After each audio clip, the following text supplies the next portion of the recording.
तरुणांचा आहे, कारण मागच्या 12 वर्षामध्ये तुम्ही पाहाल तर या देशामध्ये हिंमत दाखवली नव्हती की मागितला पाहिजे, बरोबर आहे. पण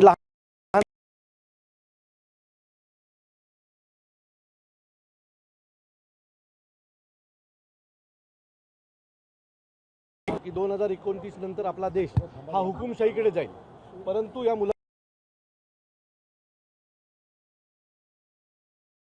चालू शकत नाही.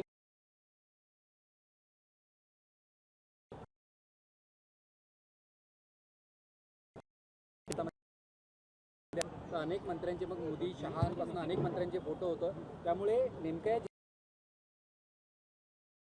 त्यांच्या मनात हे 500 रुपये घेऊन मतदान करणारी लोक नाही आहेत. हे जे आता आंदोलनाला आले आहेत ना, हे बाहेर जाऊन 1000 रुपयाचा पिझ्झा खाणार आहेत. त्यामुळे हे कोणाच्याही दबावाखाली राहणारी ही मुलं नाहीत. तुम्ही पैसे दिले तर त्यामुळे हे कोणाच्या बापाला घाबरत नाही. तुम्ही चुकलात तर तुम्हाला ते शिक्षा देणार. या ज्या जर एखाद्या मंत्र्यांनी पुन्हा काही प्रयत्न केला भ्रष्टाचार करायचा किंवा एखाद्या गोष्टीत पण विकेट लवकरच पडेल एवढं निश्चित. एक मंत्र राजीनामा अशा प्रकारचीच भारतात भविष्यातली परिस्थिती असेल. विरोधक सातत्याने म्हणतात की या सगळ्या मोर्चाचा किंवा या सगळ्याचा कुठेतरी लाभ घेण्याचा किंवा या सगळ्या बघा, आम्ही पहिल्या दिवसापासून म्हणतोय की हा आंदोलन, हा विजय हा त्या मुलांचा आहे. आम्ही फक्त त्यांना सपोर्ट करण्यासाठी आलेलो. जर आम्ही नसतो ना तर तुम्ही या सत्ताधाऱ्यांनी यांना घराघरातनं उचलून नेलं असतं. तुम्ही त्या दिवशी दादरची परिस्थिती बघाल तर या पोरांना गल्ली गल्लीतनं खेचून काढत होते. आमचे अमित साहेब आणि आदित्य साहेब उभे राहिले, त्याच्यामुळे त्या दिवशी ही मुलं वाचली आणि त्याच कॉन्फिडन्सच्या भरोशावर असते इथे आलेले आहेत सगळेजण. त्यामुळे सत्ताधाऱ्यांनी आम्हाला सांगू नये. ज्यांनी लाठीचार्ज केला दिल्लीत, ज्यांनी मुंबईमधल्या मुलांना घराघरात जाऊन उचलण्याचा प्रयत्न केला, त्यांनी आम्हाला लाभाच्या गोष्टी सांगू नये. आम्ही यांचे संरक्षक म्हणून यावेळेला इथे उभे होतो. तुमच्यासारखे आम्ही लाचार नाही आहोत. आम्ही या जेनझींच्या पाठी कायमस्वरूपी उभे राहणार. ते तुम्ही जिथे चुकाल त्यावेळेला आम्ही ह्यांच्यासोबत तिथे उभे असू. भाजपचे नवनाथ बन असं म्हणतायत की जेनझी पूर्णपणे मोदींच्या मागे उभे आहे. कसं काय? एवढ्या रस्त्यावरच्या शिव्या त्यांनी ऐकलेलं दिसत नाही.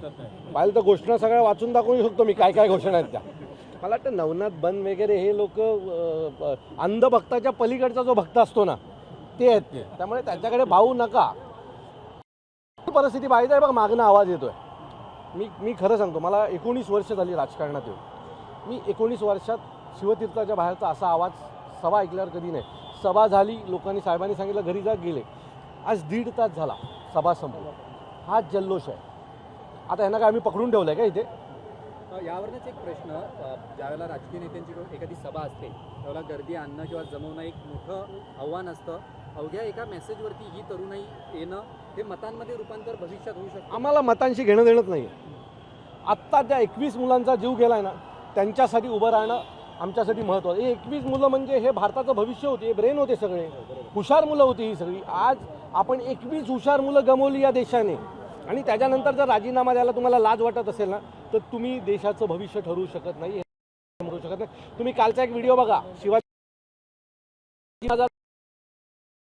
जाणारी मुलं बोलायची अबकी बार मोदी सरकार. 2026 शिवाजी पार्क मुलं त्याच पद्धतीची मुलं बोलत होती मोदी साला चोर आहे.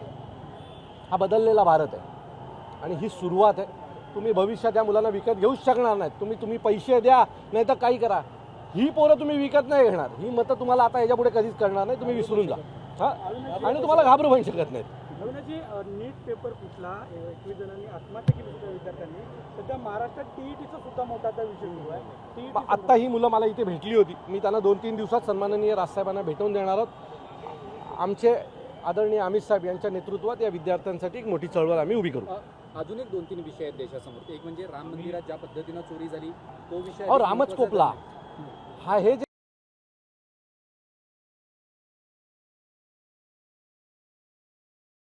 राजकारण केलं, सत्तेत आलात, त्याच रामाच्या मंदिरात तुम्ही चोरी केली आणि तेच भोगलत तुम्ही. ही जी उतरती कळा आहे ना, हे तरुण जे रस्त्यावर उतरलेत हा प्रत्येक अवतार आहे.